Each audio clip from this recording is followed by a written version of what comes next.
basically putting 21 inches of vacuum. So if you open that to say went down to about 15 inches, that's a good reasonable break. Right. Down to about 10 inches, then you're braking quite hard. And anything less than that, it's probably the emergency almost. So you judge your braking through your vacuum gauge. That tells you how quickly or how fast you slow the train down. Right. This thing is the reversing gear, and you can see the positions of the reverser there. It sets for a thing called cut-off, and cut-off is the amount of time the inlet valve's open compared to the piston travel. So when you're setting off, you're going to use a long cut-off, about 75%. So the steam's going in for 3/4 of the distance. The piston tracks, you've got a lot of steam going in, a lot of power. And as it speeds up, of course, you get to the point where there's so much steam going in, the exhaust valve, they can't get out here quickly enough. So what you do, you shorten the cut-off.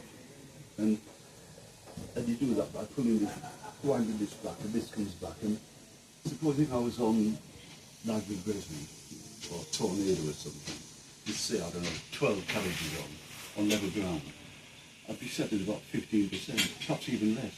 In other words, there's just a wisp of steam going in with each one, you know.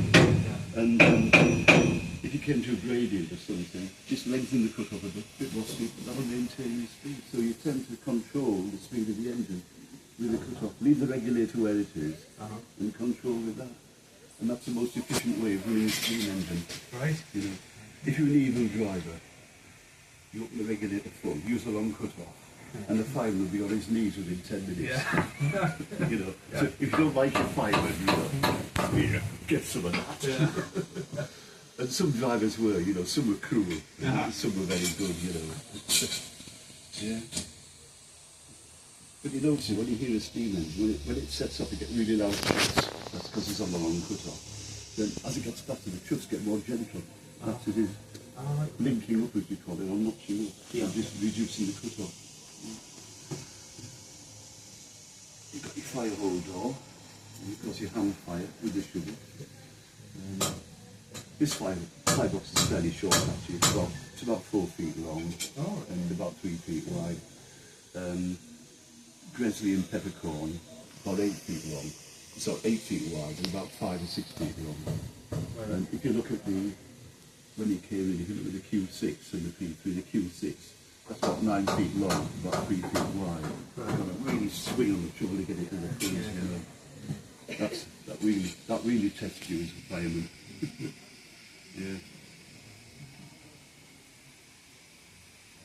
Got a speedometer. A lot of locomotives in the old days didn't have a speedometer, you know. You expected the driver to duty speed. Right. And also, you used to work to the timetable. You knew you had to be in a certain place by a certain time. And, you know, I'm a minute down. Walking off. And that's how they did it. So you didn't really need a speedometer, you know.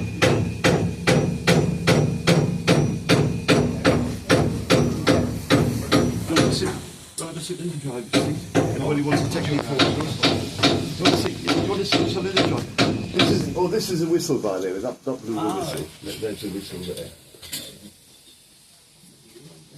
Do you want to sit? Yeah, take some photos. I'll get out of your way.